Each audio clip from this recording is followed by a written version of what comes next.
start when he asks a question, you just speak up so we grab that on the camera mic, please. You guys will be good.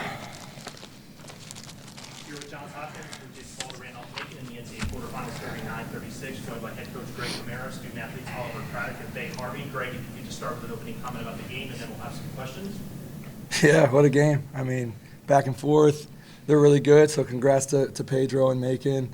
They're a worthy team to be in the Final Four. I'm just really proud of our players. Down 12 at half and didn't flinch. Felt like we were going to win the whole game. Really did feel like that. Almost went for 2 on the last one, but just thought we were riding momentum and could win in overtime with how we were playing on offense. But again, just so proud of my guys. Heck of a season. This guy playing on 1 foot. Just really proud. Questions?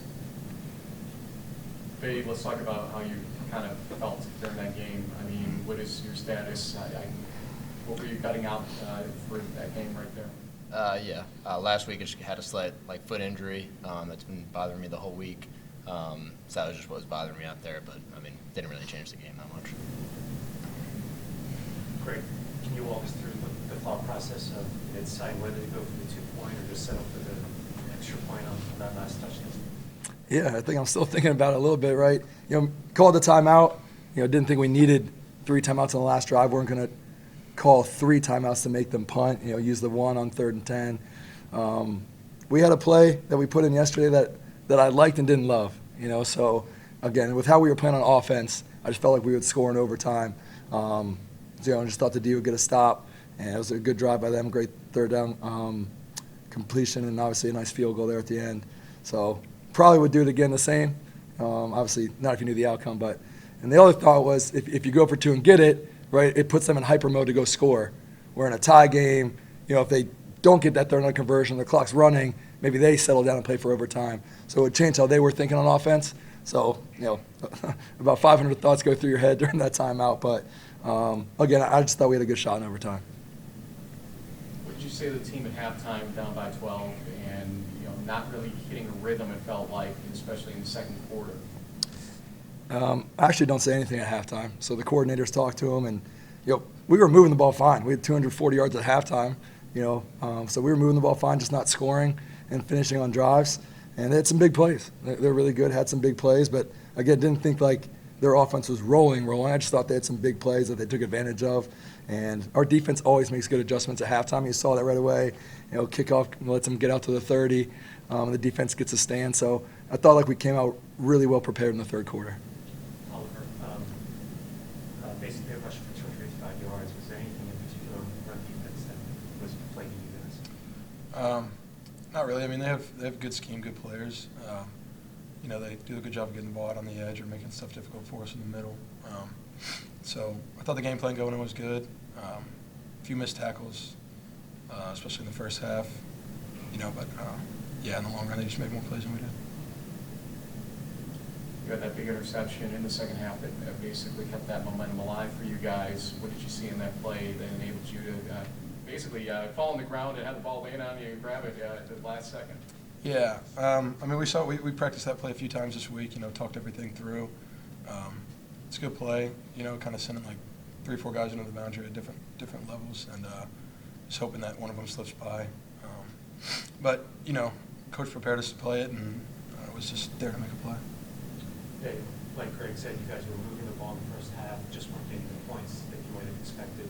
Was there anything in particular you saw in that in the first half? There's the one throw down the sideline. Tried to fit into a tight window. Probably shouldn't have made that decision. And then, there's the whatever tipped, and then they made a play on the sideline. That was ball bounced their way. That happens in a game. And I honestly don't remember the other time we stalled out in the red zone. There was only 1 punt in the game, so it wasn't a whole lot of stalling out. Yeah. No doubt. 489 yards against that defense. This guy not taking a single rep the whole week, right? Throwing for 367 and scoring 4 touchdowns. He's one of the best quarterbacks in the country and showed that today. Coach, let's talk about this team now in the quasi-looking back mode. I know it's a little early for it, but what's your view of this team, how history will regard them, and what's next for them, essentially?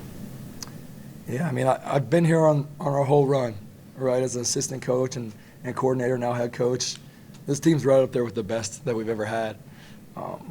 First 12-0 team, and third team to make the quarterfinals. This team just felt different. It was just a complete team. We won in different ways. A lot of people contributed, a lot of first-time starters. So a lot of people think we beat expectations this year, but our expectations are always this high, and these guys work for it, and I'm not surprised at all. And love the seniors and grad guys, and just can't wait to get back with the guys returning and get rolling for next year. For the players, obviously your first year starting. Yes, sir. Oliver, following up on Vancouver and Rock, playing at the positions. If you guys could just talk about your year and what it was like being the leaders for these teams, for your side of the ball. Yeah, I mean, I think offensively we had a lot of guys that were sort of new starting players. So I think it was more sort of a team effort, sort of figuring it out together, and not sort of the veteran pulling the squad from ahead sort of.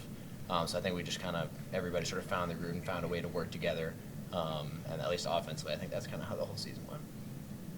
Yeah, I mean, I would give a similar answer for the defense. I think we lost like 8 starters or whatever, but it really just we had a lot of young guys stepping up, and it kind of became a lead by committee. Nobody thought they were above anybody else. We were all on the same plane, and all just trying to figure it out and go make plays. And just really proud of how we played this year. Coach, can you talk a little bit about the relationship between the two programs? I don't think you guys have played Randolph-Macon before, but the teams have played quite a few times, and it sounds like there's some mutual respect here. For sure. I think to get to this point as a program, you kind of have to see it. We saw it with Mount in 2012 and Wesley a few years, and hey, that's what you need to be an elite team. And I think they kind of viewed us like that amongst the years, and man, they've really turned into a dominant program, right?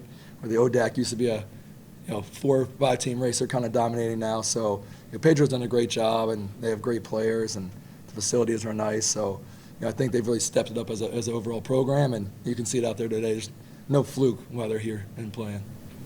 And not to be cliche, but did this feel like for you guys sort of the last team that has the ball is going to win kind of game?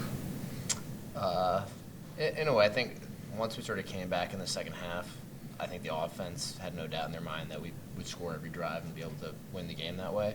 And I mean, that was our mindset pretty much going through the whole game, the last drive, and then we were hoping to get a shot at the end there too. Yeah, and I mean, it felt like you guys pulled off a really hard thing to do at the end of the game, which is